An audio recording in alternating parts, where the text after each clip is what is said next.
Բարև ձեզ սիրելի հայրենակիցներ, ձեզ հետ է Էդվարդ Անտինյանը։ Ողջունում եմ ձեզ Համայնայության մայրաքաղաք Երևանից։ Այսօր օգոստոսի 11-ն է 2026 թվական։ Սկզբից տեսնենք, թե Ռուսաստանից հերթական մտքի փայլատակումը Ռուսաստանի Դաշնության արտգործնախարարի տեղակալ Միխայել Գալուզին։ Հայաստանը պետք է որոշում կայացնի Եվրոպական միությանն անդամակցելու կամ Եվրասիական տնտեսական միությունում անդամակցությունը պահպանելու վերաբերյալ համազգային հանրաքվե անցկացնելու մասին մինչև 2026 թվականի դեկտեմբերը, երբ Երևանի նկատմամբ հնարավոր հետագա քայլերի հարցը կքննարկվի ԵԱՏՄ անդամ պետությունների ղեկավարների հանդիպման ժամանակ։ Ակնհայտ է, որ եթե մինչ այդ պահը հանրաքվեի կոչը չլսվի, առաջնորդները հաշվի կառնեն այդ փաստը համապատասխան հետագա համատեղ քայլերը որոշելիս։ Ընդ որում արդեն իսկ նշվել է, որ այս հարցը կրկին կքննարկվի բարձրագույն Եվրասիական տնտեսական խորհրդի դեկտեմբերյան նիստի ընթացքում, երբ պետությունների ղեկավարներին պետք է ներկայացվի զեկույց 2014 թվականի մայիսի 29-ի ԵԱՏՄ պայմանագրի գործունեությունը Հայաստանի նկատմամբ կասեցնելու հնարավոր հետևանքների մասին, արձանագրել է Գալուզինը։ Հիմա հասկանանք ինչի մասին է խոսքը։ Նախ հանրաքվեի կարիք բացարձակ չկա, որովհետև Հայաստանը ԵԱՏՄ անդամ է, Հայաստանը ինչու պետք է հանրաքվեով հաստատի ԵԱՏՄ-ում մնալ չմնալու հարցը։ Այսինքն նման խնդիր չկա, իսկ Եվրամիությանն անդամակցելու համար հանրաքվե արվում է վերջին պահին, որովհետև այսօր իշխանությունները լիովին լիազորված են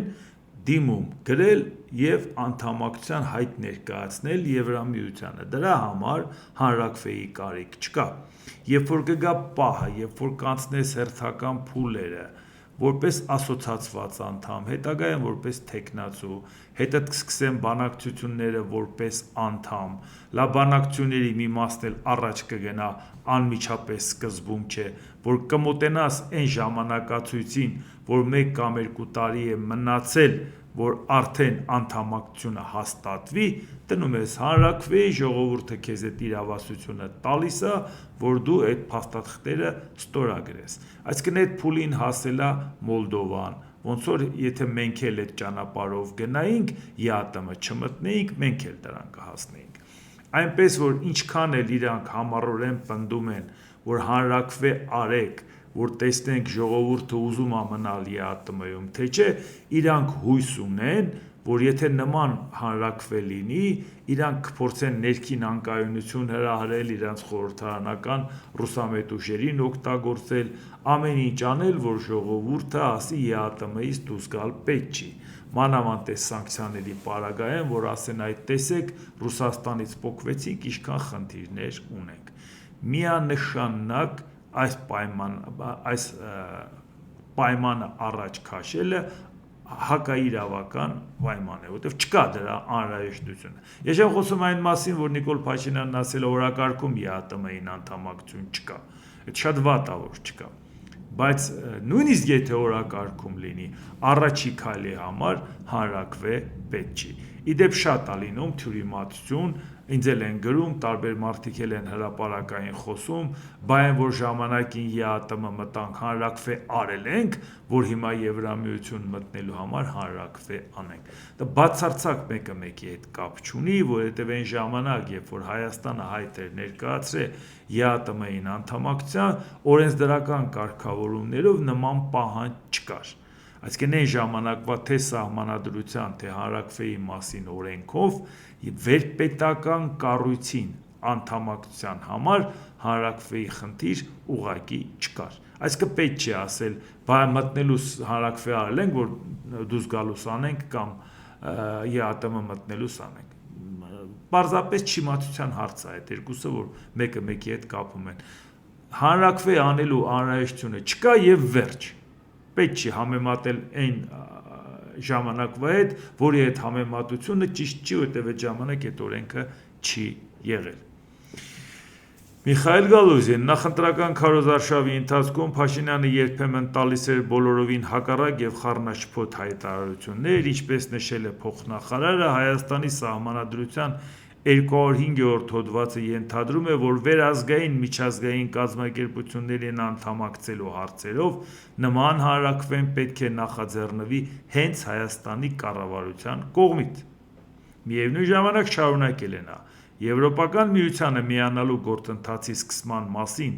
ապագա օրենքի շուրջ 2025 թվականի քննարկումների ժամանակ հայկական կողմը պնդել է, որ չնայած սահմանադրության դրույթներին, դրա ընդունումը հանրաքվե չի պահանջում, քանի որ այս փաստաթուղթն ընդամենը ոչինչ չնշանակող քաղաքական հռչակագիր է։ Այժմ էլ մենք լսում ենք, որ Հայաստանում հունիսյան ընտրությունների արդյունքներն իբր արդեն իսկ վկայում են Եվրոպամետ ուղղության, երկրում եվրոպական նորմերի ու կանոնների հետագա ներդրման համազգային աջակցության մասին, եւ ուրեմն կրկին հանրաքվեի անհրաժեշտություն չկա, նշել է փոխնախարարը։ Այսինքն ինքը բերում է ասма Նիկոլ Փաշինյանը իրարամերժ բաներ ասել, որ նորություն չի։ Բավո Նիկոլ Փաշինյանի հետ գործ էիք բռնում, չգիտեիք, որ նա իրարամերժ է ասում։ Չգիտեիք, որ ինչ-որ ձեզ է խոստանում Թուրքիային էլ է խոստանում, Ադրբեջանին էլ, Եվրոպային էլ, Ամերիկային էլ, Իրանին էլ։ Ընդհանրապես դուք վաղուց պետք է հասկանաք, բայց դա չի արդարացնում ձեր պահանջը, չի արդարացնում, որ դուք ասում եք դրեք հանրաքվեի, դա կառավարության նախաձեռնության հարց է։ Կառավարության նախաձեռնության հարց է, բայց ժամանակի հարցը, այսօր չի։ Ուրիշ բան, եթե քաղաքացիական նախաձեռնությամբ ստորագրություն հավաքես եւ պարտադրես իշխանություններին դիմում գրել Եվրամիության անդամակցության, այդ դեպքում հանրաքվե պետքա, որ պարտադրես։ Բայց եթե իշխանությունը ինքը դիմում է գրում, դրա համար հանրաքվեի անհրաժեշտություն ուղղակի չկա։ Ինչքան ուզում է իրանք մանրակրկիտ ուսումնասիրեն մեր սահմանադրությունը եւ այլ փորձեն տեղ գտնեն, որով արդարացնեն, ուղղակի դրա անհրաժեշտությունը գոյություն չունի։ Իսկ մենք Հայաստանի արտգործնախարար Արադ Միրզոյանը հեռախոսազրույց է ունեցել Ուկրաինայի արտգործնախարար Անդրեյ Սիբիգայի հետ, նախարար Սիբիգա։ Մենք քննարկել ենք Ուկրաինա-հայկական հարաբերությունների զարգացումն ու երկկողմ երկխոսության հետագա առաջմղման ուղիները։ Մենք շարունակել ենք մեր բարձր մակարդակի շփումները, որոնք տեղի էին ունեցել նաև Հայաստանում կայացած Եվրոպական քաղաքական համայնքի գագաթնաժողովում։ Մենք կարծիքներ ենք փոխանակել տարածաշրջանային զարգացումների եւ մեր տարածաշրջաններում կայունության ու անվտանգության կարեւորության շուրջ, ընդհանուր եվրոպական անվտանգության համար։ Ես իմ գործընկերոջը տեղեկացրել եմ Ռուսաստանի, Ուկրաինայի դեմ վերջին հարձակումների հետևանքների եւ մեր ժողովրդի ու քաղաքացիական ենթակառուցվածքների դեմ շարունակվող ահաբեկչության մասին։ Մենք պայմանավորվել ենք պահպանել սերտ կապը եւ շարունակել զարգացնել Ուկրաինա-հայկական համագործակցությունը։ Իդեպ, որքան էլ ասենք, որ մենք այդ ուղղությամբ Եվրոպայի ուղղությամբ քայլեր ենք անում, այս հարցում նաև նախաձեռնությունը, ակտիվությունը գալիս է Ուկրաինայից։ Մի երկիր, որը պատերազմի մեջ է,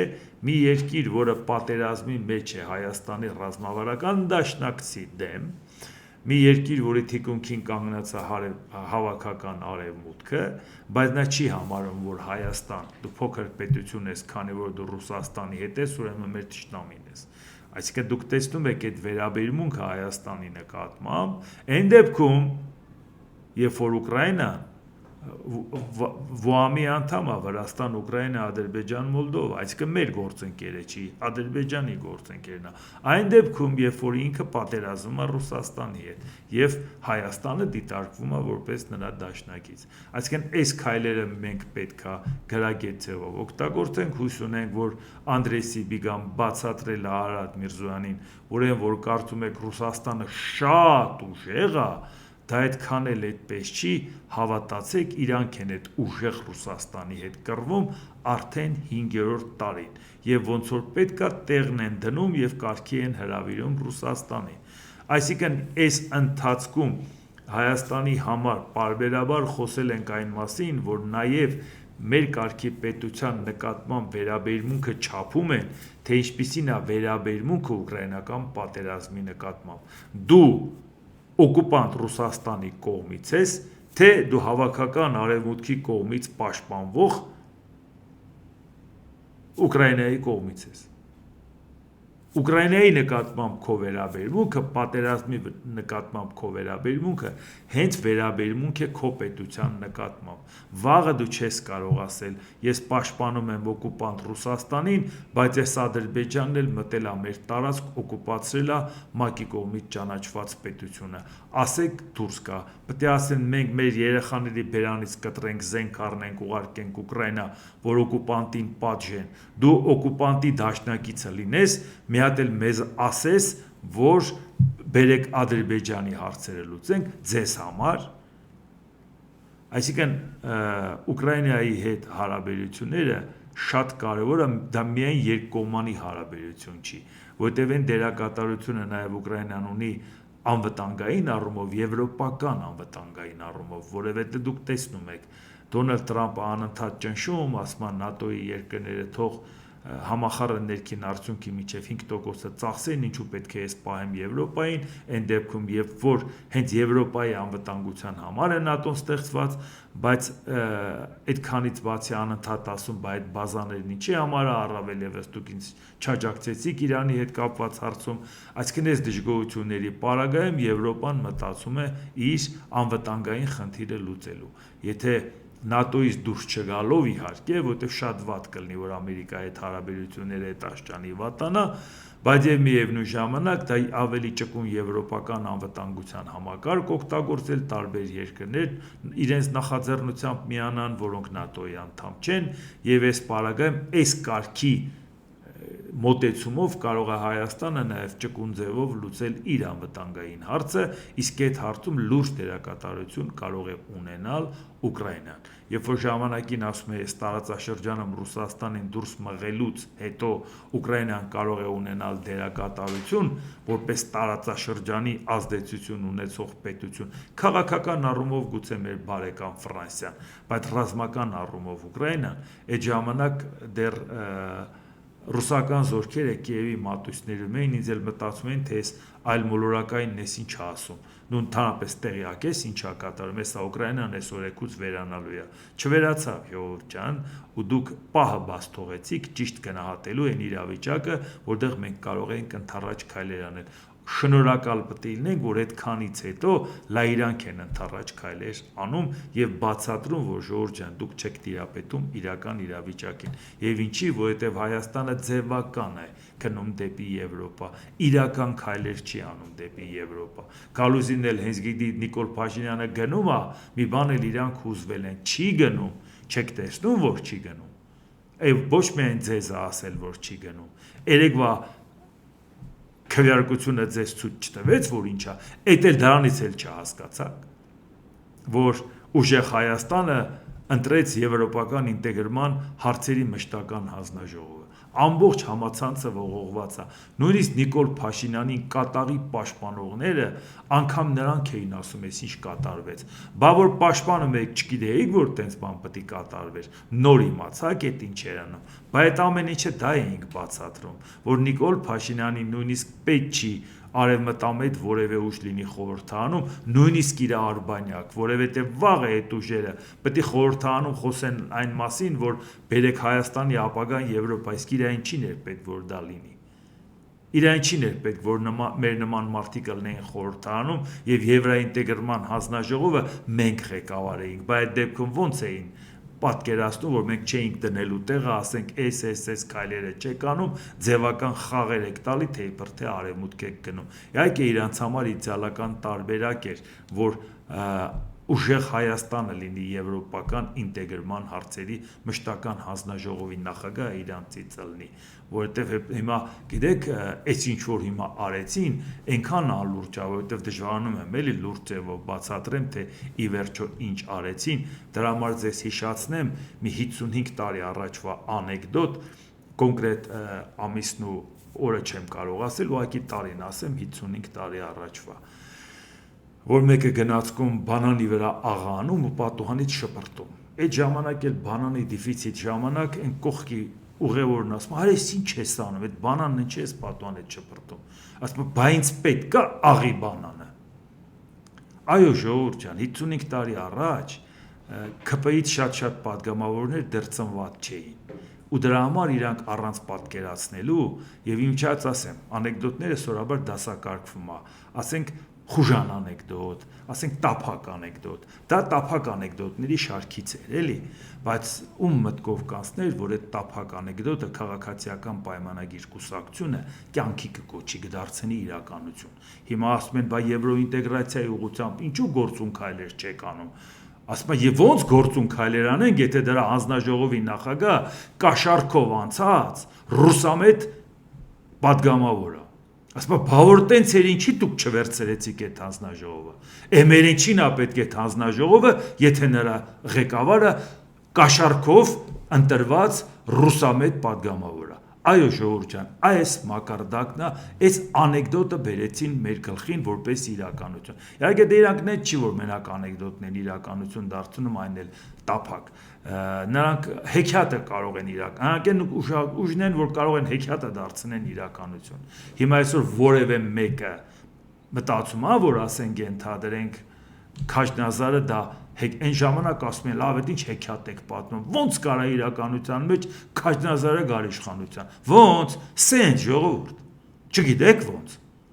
հիմա էլ հո չեք կարծում որ այո իրանք այն կուսակցությունն է որ կարան հեքիաթը իրականություն սարքեն ժողովուրդ ջան ուղղակի մենք թե ինչ էինք այս ամեն ինչին արժան դժվարանում եմ պատկերացնել Եվ մեկ էլ երեք խոսում էինք Յաբլոկը կուսակցության մասին, որը թարգմանաբար նշանակում է խնձոր, իհարկե այդ անունը գալիս է այն ժամանակվա հիմնադիրների ազգանունների առաջի տառերով, սկսած Յավլինսկուց, բայց ի վերջո անունը խնձոր է, լոգոն էլ խնձորով, որի դատարանը քննում էր այդ հարցը, որ նրան հանեին ընտրությանը որ չմասնակցեր Ում չի պարզ, որ Ռուսաստանը ընտրությամբ իշխանություն չի փոխվի Ում չի պարզ, որ Յաբլոկը ինտեղով կրակ դառնար, հայ մի քանի տոկոսային կստանար Բայց նույնիսկ դա Ռուսաստանի իշխանության համար կատաստրոֆա է Որովհետև ինչպես կարող է քաղաքական ուժը մասնակցել ընտրության խաղաղության կարգախոսով Այսինքն գնում ենք խաղաղության, մեզ պատերազմ պետք չի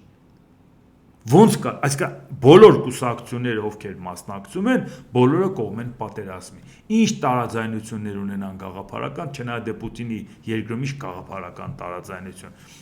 Այսինքն ժողովուրդ ջան, անգամ այն հեքիաթը, որ պետք է պատմեին, որ Ռուսաստանում ընտրություններ են, այդ հեքիաթն էլ ավարտվեց, որովհետև Ռուսաստանի Դաշնության գերագույն դատարանը բավարարել է Ռոդինա կուսակցության հայցը Յաբլոկը կուսակցությանը Պետդումայի ընտրություններից հանելու վերաբերյալ Դատարանում Ռոդինայի ներկայացուցիչը Յաբլոկոյի հակապատերազմական դիրքորոշումը ներկայացրել է որպես ծայրահեղականության եւ Ռուսաստանի տարածքային ամբողջականության խախտման կոչ էր Մարդը որ ասում է պատերազմը դադարեցրեք խաղաղություն ա պետք Ռուսաստանի տարածքային ամբողջականության խախտման կոչ է որովհետեւ Ռուսաստանը գնացել խալխի տարածքը գրավել է կպցրել է իրան սահմանադրությամբ Այն մասն է որ չի էլ գրավել էդ էլ է կպցրել ասում է այ մարդ դե գրել եմ տվեք ինձ Յաբլոկոյի առաջնորդ Նիկոլայ Ռիբակովը հերքել է մեղադրանքները դրանք կապելով կուսակցության քաղաքական դիրքորոշման հետ Կենտրոնական ընտրական հանձնաժողովը եւ դատախազությունը եւս աջակցել են կուսակցությանը ընտրություններից հանելուն Այո Այսինքն փաստորեն Ռուսաստանում ասում են ամբողջ երկիրն է ուզում պատերազմ հանկարծ Պուտինի վրա չգցեք ժողովուրդ ջան չասեք այս կռիվը Պուտինի կռիվն է այս կռիվը ամբողջ երկրի կռիվն է եւ ինչպես ասում են ժողովուրդ ջան հեքիաթը ավարտվեց այդ քաղաքական հեքիաթը ընտրական հեքիաթը իսկ երբ որ հեքիաթն ավարտվում է երկնքից ընկնում է 3 խնձոր մեկի բախտը բերեց ընկավ Անգլիա Նյուտոնի գլխին Եվ դե գիտեք ինչ օրենք ընդունեց ամբողջ աշխարհը մինչև հիմա դա ընդունում է Այն մեկի բախտն էլ բերեց ընկավ Ամերիկա ժողովուրդ ջան Սթիվ Ջոբսը խնձորը կծեց ու ամբողջ աշխարհը գրավեց Այդ մեկի բախտը չբերեց ընկավ Ռուսաստան ժողովուրդ ջան ընկավ Ռուսաստան հիմա ինչ արեցին իրան գծերից գցեցին Այս է ժողովուրդ ջան Համեմատեք, տեսեք, խնձորը խնձոր է, բայց նայած որտեղ կընկնի։ Էնպես որ ժողովուրդ ջան, ուշադրություն դարձրեք, որ Յաբլոկն պետք է տենց ինքնագոհ անունը խնձոր չդներ, էլի, հասկանար, որ Ռուսաստանի համար խնձորը չի անցնելու, այ որ անունը դներ օղի, դատարանը գլխի ձեռեր վեր կալե, օղին արգել էր, բունտ կանեին, փողոց կլցնեին, դատարանի աշխատողներին ոտերից կկախեին, ժողովուրդ ջան, այդ է, հիմա այս Ռուսաստանը,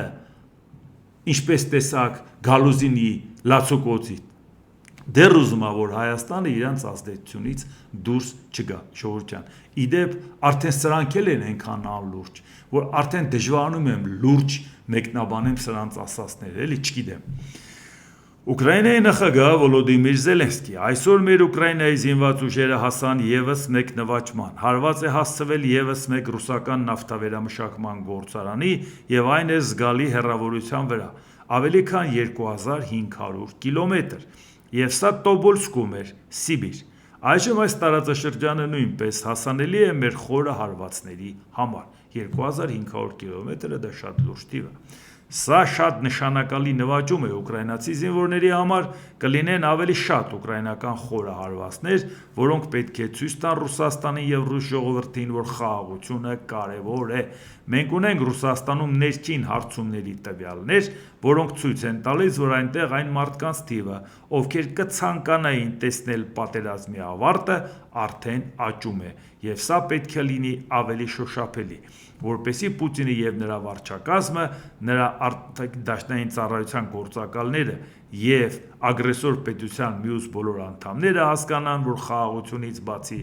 այլ ընտրանք չկա։ Սա Ռուսաստանի պատմության մեջ առաջի դեպքն է, երբ նրանք այլևս չունեն անվտանգ ռազմավարական թիկունք, եւ առաջին անգամ նրանք չեն կարող կռվել առանց հյուսիսային Կորեայից մատակարարումների, որովհետեւ ակնհայտորեն պարզեցին, որ բալիստիկ հրթիռներ են օգտագործել հյուսիս կորեական։ Բայց Ուկրաինան էլ տակ չի մնում, Վորոնեժի մարզում Վայլդբրիզի լոգիստիկ օբյեկտների վրա հարձակման հետևանքով առաջացած հրդեհը մարվել է, անվտանգության պահանջներին համապատասխան տարհանում է իրականացվել։ Այսինքն ինչպես տեսնում եք, որ ակնհայտորեն Ռուսաստանը գիտի, որ հարվածելու են, ակնհայտորեն գիտի, որ Վայլդբրիզին հարվածելով խփում են նաև պետական բյուջեին, գրպանին, որովհետև Վայլդբրիզին վարկավորել է ՎՏԲ բանկը, որի 74.4%-ը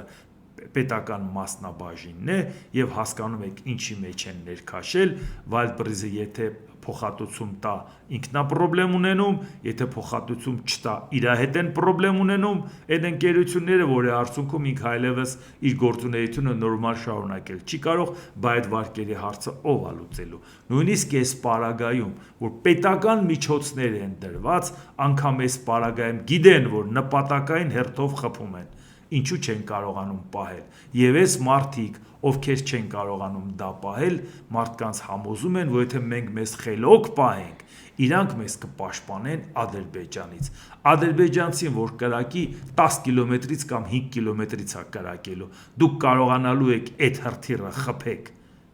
Երբ որ դուք չեք կարողանում 2500 կիլոմետրի վրա հրթիռը խփեք կամ դրոնը խփեք, ում եք համոզում, ինչ եք համոզում։ Վորոնեժի մարզում Վայլդբրիզի լոգիստիկ օբյեկտների վրա հարձակման հետևանքով առաջացած հրդեհը մարվել է, անվտանգության Ուկրաինայի պաշտպանության ուժերի ստորաբաժանումները հարվածել են Օրենբուրգի մարզի Օրսկ քաղաքում գտնվող Օրգսինտեզ նավթավերամշակման գործարանին գրանցվել է հրդեհ։ Ինչպես տեսնում եք, այսինքն այս հարցի հետ կապված նայում եք, որ երկու ուղղությունն էլ հստակ հարվածում են նավթավերամշակման գործարաններին եւ Վայլդբրիզի պահեստներին եւ իհարկե մի հատ նաեւ հարվածեցին առևտրի ցանցերից պահեստներից մեկին լենտայի, դրանով ցույց տալով, որ իմացեք ցանկացածը մեզ համար թիրախ է։ Այսինքն խելքները գլուխները թավակեք, գնացեք խաղաղության։ Ուկրաինայի նախագահ Վոլոդիմիր Զելենսկի երեքշաբթի գիշերը, այսինքն այս գիշերը ռուսական ուժերը Զապորոժիեի վրա հարձակման ժամանակ օգտագործել են հյուսիսկորեական հրթիռներ։ Երեկոյան տեսահաղորդում էր Զելենսկին հայտարարել էր, որ ռուսական զորքերն առաջին անգամ չեն կարող կռվել առանց Հյուսիսային Կորեայից հրթիռների մատակարարման։ Իհարկե, այդ համալրումը խնդիր է առաջացնում Ուկրաինայի համար, բայց միևնույնն է, այն հնարավորությունները, որը ունի Ուկրաինան, այդ հարվածները, որը հասցնում է Ռուսաստանին, բավական ծանր ու կետային ու նպատակային հարվածներ, այդ պարագայում այնուամենայնիվ Հյուսիսային Կորեայի աջակցությունը առանձնապես շոշափելի չի լինի, բայց դրա դիմաց Զելենսկին ակնհայտորեն արևմուտքին ասելու է՝ դե օգնեք, որ մենք այդ հարցերը կարողանանք լուծենք։ Ինչպես տեսնում եք, անթակույց ձևով Ռուսաստանի կողմից Հյուսիսային Կորեան մտել է պատերազմի մեջ։ Նաև խոսք է գնում, որ 50,000 զինվորական են պատրաստվում տալ, այն էլ ինչ են ասում։ Ասում է, այդ զինվորականները չիմանաք, թե մենք տալիս ենք, որ Ռուսաստանի համար կռվեն, քանի որ մենք գիտենք, որ այդ մարտական բովով անցնելը շատ լուրջ ձևի վարժանք է հյուսիսկորեացիների համար։ Մենք ուզում ենք այդ 50,000-ին ուղարկենք, որ կռվի, փորձ ձեռք բերեն, որտեղ այդ փորձը մեզ պետք է գալու։ Այսինքն հիմա Եվրոպան, որ արդեն հասկացել է, թե ուկրաինական փորձը ինչքան կարևոր է, տեխնիկայի հետ կապված, նաև մարտական ոգու հետ կապված այդ ամեն ինչի հարցում, հիմա հյուսիսկորեացիներն ասում են, բա մեր զինվորները որտեղ պետք է կռվեն, որ մարտական ոգով վերադառնան երկիր եւ պաշտպանեն հայրենիքը։ Ուղղակի ես չգիտեմ իրանք ինչ մեծ հույսեր են կապել, որ իրանք զինվորները լավ պարապած հետ են գալու, քանիսն են հետ գալուց հետո ինչ են պատմելու։ Այդ իրանք որ տենց մեծ ակլորանում խոսում են, մենք էս կանենք, այն կանենք եւ այլ եւ այլ։ Այդ զինվորները որ գնան պատերազմ տեսնեն, պատերազմից հաշմանդամ գան, կամ պատերազմից նրանք ովքեր լավ հետ են եկել հաշմանդամ չեն, այն ինչ որ իրանք են արհավիրքը տեսել են, այդ արհավիրքից հետո իրանք այդպես մարտական բովով նենց անցնելու են, որ նրանց փորձառությունը օգտակար է, բայց ռուսների վիրավորներին չեք տեսնում։ Այդ ինչ է, մտնում են մերձամարտի մեջ են մտնում, հա, ուկրաինացիների հետ։ Լավ վիրավորների վերքերը նայեք, բոլորը հերվից խփած է, դրոնով է խփած, հրթիռով է խփած, արկերով է։ Ում դեմ են իրանք կռվում։ Իրանք ուկրաինացու երես են տենում, որ հետը կռվեն։ Մարտաքանակով առաջ գնալու համար գալիս են, ընկնում են, զոհվելով առաջ են գալի։ Ով էլ որ որովհետև այն մոտիկությունը, որը պետք է ուկրաինացին ունենա, ինքը չի ցանկանում այդքան զոհ տա։ Ինչի են ուկրաինացի քիչ զոհ տալի, որովհետև եթե տեսնում է կյանքի գնով պետք է այդ բլուրը պահեն կամ մի կիլոմետրը պահեն, իրանք հետ են քաշում, ասում են մեկը հարմար պահի, երբ ուզենանք հետ կուղարկենք, կամ եթե չէ, երբ որ կգա այդ պահը, որ կկարողանանք օպերատիվ շրջափակման մեջ վերցնենք, ուզեն չուզեն իրանք են հետ քաշվելու։ Իմաստ չունի շատ զոհեր տանք դա կյանքի գնով պահելու։ Այսինքն Ռուսաստանը դա ներկայացնում է որպես հաջողություն, տեսակ այս մի քանի մետրն էլ առաջ եկանք, բայց իրականում դու առաջ եկար, որովհետև հետ եկան, որ դու առաջ գաս, շատ զոհեր չտան։ Եվ ճակատի գիծը խաթարեն նրանով, որ իրանք շատ զոհեր տան։ Որտեղ շատ կարևոր է, իրանք այդքան կարևորում են իրանք զինվորները։ Իսկ Ռուսաստանին քանակ է պետք, որ ցույց տա, ասի տեսեք առաջ գնացի, բայց դրան ոչ մեկը չի խաբվում, Ամերիկան էլ չի խաբվում։ Արդեն գիտի, որ դա ոչ մի արդյունք չի տալիս։ Ամերիկայի Միացյալ Նահանգների նախագահ Դոնալդ Թրամփ ԱՄՆ-ում զինամթերքի հետ կապված խնդիրները ստեղծել է Բայդենը Կիևին աջակցելով։ Նրանք խոսում են զինամթերքի մասին, մենք զինամթերքի հետ կապված խնդիր չունենք, մենք դրանք բավարար քանակով ունենք, բայց պատճառը, թե ինչու դրանք կարող էին ավելի քիչ լինել, այն է, որ Բայդենը Ուկրաինային է փոխանցել ընդհանուր առմամբ $300 միլիարդ զինամթերք, ասել է Թրամփը։ Նախ Տրամփը 300 միլիարդ զինամթերք Բայդենը չի տվել Ուկրաինային, հաշվեցիք, չափեցիք, գրամ բռնացրած 100 միլիարդն էլ չանցավ։ Թե ինչի է անընդհատ Դոնալդ Տրամփը կրկնում 300, դրա դիմաց էր 500 միլիարդի օգտակար հանածոների փաստաթուղթ ստորագրում, հազվագյուտ մետաղների, էլի նորից չի հանգստանում այդ թեմայից, Բայդենը տվել է։ Այն ամենածանր ժամանակ Բայդենը քաղաքական որոշում է կայացրել կանգնի Ուկրաինայի թիկունքին։ Իսկ ինչա սխալ է արել։ Հիմա այսօր բա որ դուք կանգնում եք ու ասում եք, որ ոնց որ թե Ուկրաինան լավ էլ հարվածում է, ոնց որ լավ էլ առաջ է գնում, խաղաղությունն է մոտեցնում, խաղաղությունն է պարտադրում Ռուսաստանին, բա ինչ էի նկատի ունեք։ Բա դուք Ուկրաինային ասում եք ոչ մի խաղակարգ չունես։ Հանձնվի շուտ արագացրու, հանձնվի, շտապեք տեղերը սահմանափակ է։ Հիմա ասում եք չէ, ոնց որ լավ էլ Ուկրաինան հարվածում է, նոր իրավիճակ է առաջացել։ Անգամ դուք Անկորիջի բանակցությունները անցյալ տարվա օգոստոսի 15-ի Ալյասկայի, անգամ դրա պայմանավորվածությունները չհարգեցիք, որտեղ ասիք փաստաթուղթ չենք ստորագրել։ Հա Ռուսաստանը պատմել է, ոգևորված առաջ եկան կեսարին կեն արենք, մենք էլ ոգևորված լսել ենք, ասել ենք լավ է։ Հետո տեսանք, որ խափում է, սուտ է ասում, մեր օպերատիվ ինֆորմացիան ստացանք, համեմատեցինք, տեսանք, որ այս մարդը եկել է խափելու, ասենք խափում է հաջողություն։ Բայց իրավիճակը փոխեց նաև Ուկրաինան, չէ՞։ Ուկրաինան փոխեց։ Ի վերջո նույն Բայդենը չէր պատրաստվում պատերազմել Ռուսաստանի դեմ։ Նույն Բայդենը առաջի կարևոր քայլը որ անում էր, Զելենսկուն ասեց ինքնաթիռն ուղարկեմ, ընտանիքդ վերցրու դուրս արի։ Այսինքն Բայդենը հասկանում էր, որ այլևս Ուկրաինան գրավված է։ Ով է ասում, որ Բայդենը պատրաստում էր կռվել։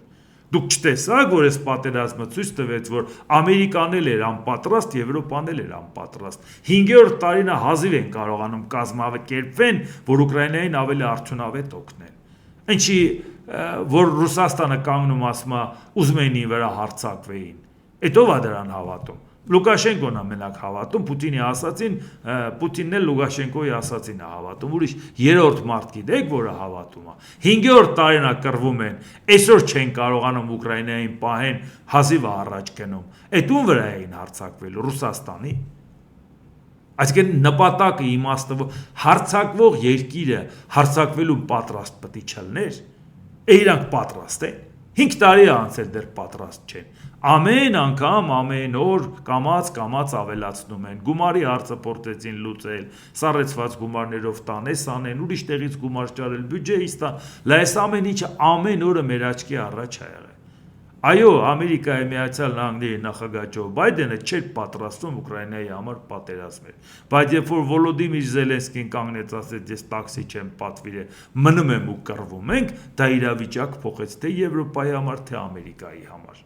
Այո, նույն Դոնալդ Տրամփ, երբ որ մեղադրում ես Բայդենին, դու էլ կանչեցիր Օվալաձև աշխատասենյակ եւ որոշեցիք հարձակվեք, ճնշում գործադրեք Զելենսկու վրա, որ կոտրեք նրան գնա խաղաղության։ Դուք էլ եք որոշել արագ հանձնել, ոնց որ Բայդենն էր համաձայնվել, բայց Զելենսկին չկոտրվեց, Զելենսկին ձեր հետ բանավիճեց, որից հետո դուք փոխեցիք ձեր վերաբերմունքը։ Բայդենին մեղադրելուց առաջ միակ նայեք, որ Բայդենի հետ կատարվել է ճիշտ նույնը, ոնց որ ձեր հետ է կատարվել։ Դուք էլ եք փոխել ձեր վերաբերմունքը այդ համառությանը հանդիպելուց հետո։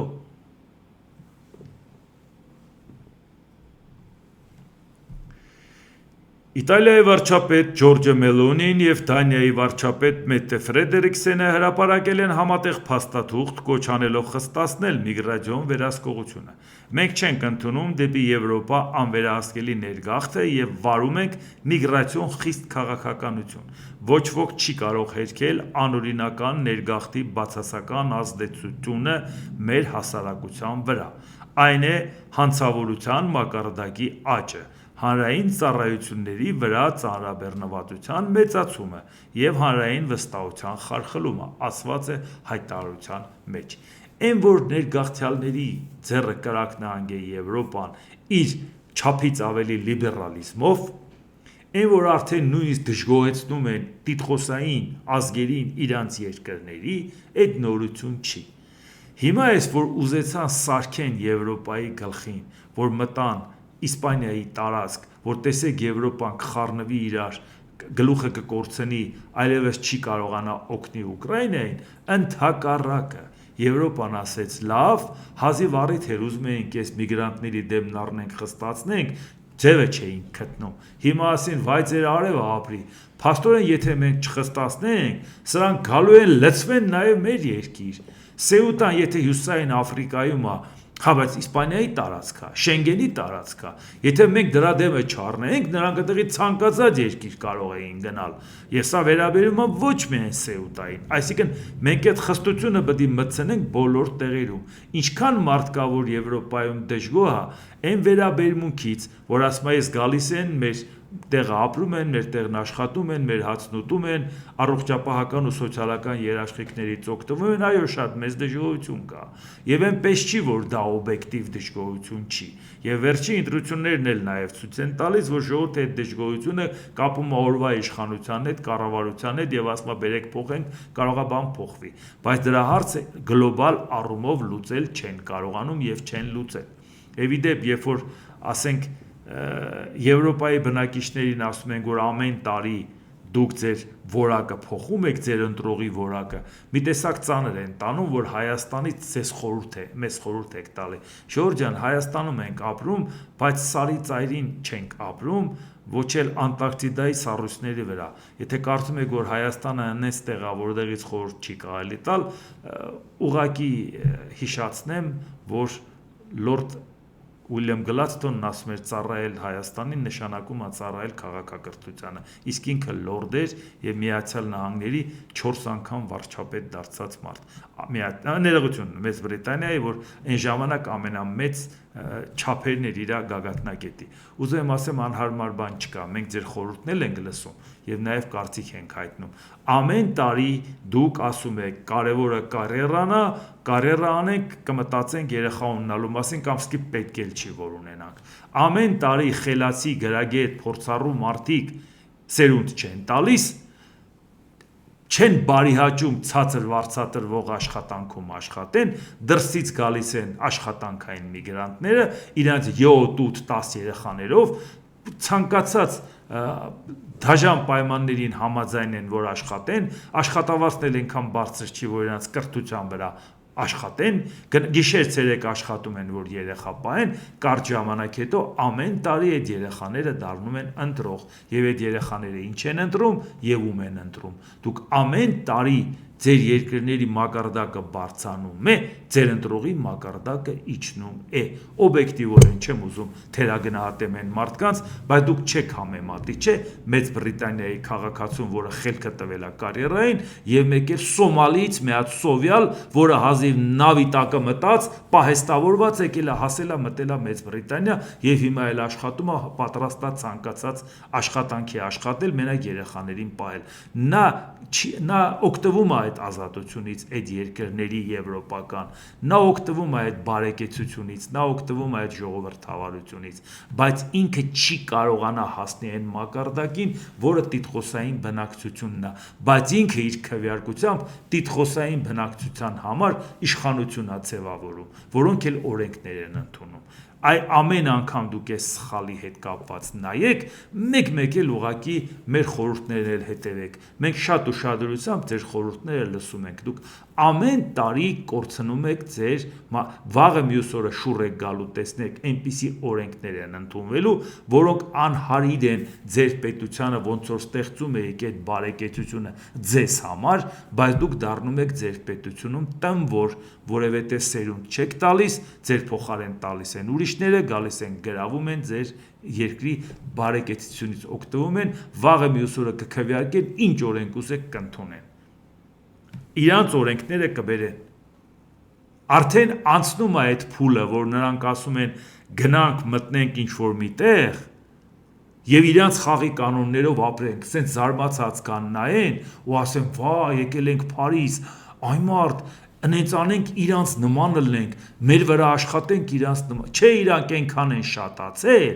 որ արդեն ասում են մենք մեր վարք ու բարքով նիստ ու կացով եկել ենք, մերը բերել ենք ձեր մոտ տենցով ապրելու, ժողովուրդ ջան, չեք նկատում դա, բա դա Երևանից նկատելի է, կարծում եմ, որ ձեր մոտ էլ պետք է նկատելի լինի, այնպես որ այն, որ ուզում էին սարքեն Ուկրաինայի գլխին, Ռուսաստանին օգնելով, որ Եվրոպայի գլուխը խառնվի, սա զգոնության ապտակ էր Եվրոպային, որպեսզի իրանք խելքները գլուխները հավաքեն եւ մտածեն միգրացիոն քաղաքականությունը այնպես անեն, իրանք ժամանակին մագնիսի պես քաշում էին վերարտադրողական աշխատուժ լավից լավին մագնիսի պես քաշում բերում էին, որտեղ մարդիկ ասում էին գնանք բարեկեցիկ ապրենք, գնանք այդ երկրում ամենալավագույն աշխատուժը ինտելեկտուալ է, որ ասում են ուղեղների արտահոսք ալում, իրանք ուղեղների մագնիս ունեին, իսկ այսօր շատ դեպքերում ավելի շատ գնում են ցածր վարձատրվող աշխատանք կատարողները, որոնք տիտղոսային ազգերը չեն բարիհաճում աշխատեն, քան թե գնում են այդ ուղեղները, որոնք որ գնան ունդեղ աշխատեն, ինչ որ մի պահից ձեր ծայրահեղ լիբերալիզմը ոնց որ թե ճաքեր է տալի, գուցե համարենք Սեուտայի մտած, որ ձեր գլխին սարքեցին ապտակ, որից խելքներդ գլուխներդ հավաքեք։ Իդեպ ԱՄՆ նախագահ Դոնալդ Թրամփն ինչ է ասել, հեպատիտ B-ի, COVID-19-ի, գրիպի եւ այլ հիվանդությունների դեմ պատվաստումները այլևս խորհուրդ չեն տրվում բոլոր երեխաներին։ Տասնամյակներ առաջ երեխաները ստանում էին, այսօր անհրաժեշտ պատվաստանյութերի միայն մի փոքր մասը։ Այդ ժամանակներում մարդիկ շատ ավելի առողջ էին եւ իհարկե այժմ դիտվող աուտիզմի բարձր ցուցանիշները գոյություն չունեին։ Աուտիզմի նման ցուցանիշների համար կա պատճառ։ Իհարկե սա առաջի դեպք չի, որ նման վերլուծություն են անում, սա նորություն չի, սա այդ մասին լսել ենք, շատ ուղղակի կապնել դժվար է այտենց հստակ ֆիքսել ու ասել, բայց այն որ բոլորին համատարած ստիպում է COVID-ի դեմ պատվաստվել պարտադրել ու չէիք թողում ոչ գործի ընդունվեն, ոչ արտասահման գնան, որ այս անեն, որ այն անեն։ Մարդիկ ասում են, այդ ձեր պատվաստանյութը քննությամբ անցած չի, մի քանի ամսվա մեջ ստեղծել եք, կապում եք մեր ջանը, ինչի եք կոտորում այս սերունդը։ Իսկ այդ միակ դեպքում մեր շատ բարեխիղճ բժիշկները, որոնք խորհուրդ էին տալիս, ասում են մի պատվաստվեք։ Որոշ մարդիկ էլ թուղթ էին վաճառում, ասում էին պատվաստվելա։ Համարեք, որ իրանք դրանով օգնել են այս ժողովրդին, ով որ չի պատվաստվել, որովհետև խիստ ծայրահեղ ձևով նոր փորձարկվող բաները պարտադրում էին ամբողջ աշխարհը։ Հիմա կանգնել ասում են ժողովուրդ գիտեք, որ սա վնասակար է, վայ, ոնց չգիտենք, բայց այդ բժիշկների թուղթնով էր առնում։ Ես իհարկե չեմ ասում, որ ես առել եմ, բայց ուզում եմ ասեմ, որ այդ հարցում համենայն դեպս փրկել են մեր ժողովրդի մի զգալի մասին, որտեղ շատ-շատերը դժգոհել են COVID-ի պատվաստանյութի հետևանքներից։ Այնպես որ ուզում եմ ասեմ, որ այդ որ պարտադրում էիք այդ ժամանակ մտածեիք։ Իսկ շատ բժիշկներ անկեղծորեն ասում են, եթե կարաք չպատվաստվեք, մի արեք։ Վստահ չենք, որ դա ճիշտ է։ Այնպես որ ամեն ինչ չի, որ տենց իդեալականը, որ մեզ հրամցնում են եւ պարտադրում։ Դե ինչ այսօր այսքանը, եթե հավանեցիք Սեղմեք լայք կոճակը, բաժանորդագրվեք Էդվարդ Անտինյան YouTube-յան ալիքին, Սեղմեք զանգակ կոճակը, գրեք մեկնաբանություններ, գրեք հարցեր, դիտեք եւ դատեք ինքներդ։ Շնորհակալություն։